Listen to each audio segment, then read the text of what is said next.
I'm so glad you're interested in this question because this impacts a lot of couples, doesn't it? I was going to say this might be a fairly universal one for couples that we've talked to where there's a little bit of an imbalance in how consuming is work in my life. Right, because it really can bleed into your relationships at every level, your vacation time, and your I think time with your kids, and all the rest. Those little symbols of it, like the BlackBerry or the cell phone that kind of keeps someone hardwired to their job at all times when they want to make that choice. I was talking with a family not too long ago, and she said, the wife said, my husband walks around with this earpiece in, and he's in the middle of a conversation, and the family doesn't know it, and all of a sudden he's talking about something, and they're like, who are you, who's here, Yeah, and so, why are you so checked out from us? And that's what happens. I think it's the difference between is somebody fully present or are they somewhat distracted whenever they're with you. Okay, so what if you're married to somebody that is that classical workaholic? Yeah. What can you do? Well, I think one of the things you have to recognize is part of it is that relentless kind of demand on them. There are urgent things always happening at the office, and what's happening in the family,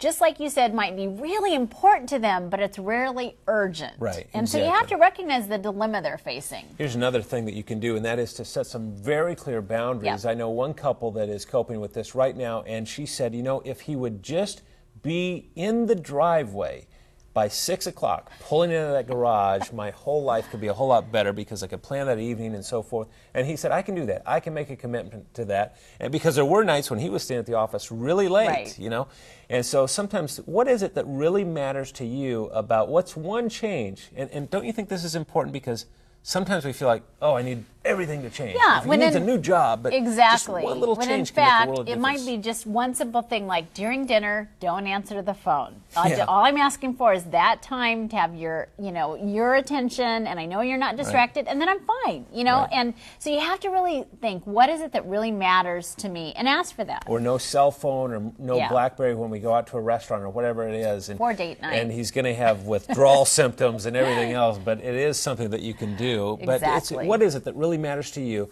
Put that out there and make an agreement that this will make your lives better because we can stay connected even when you're consumed with your career and your work.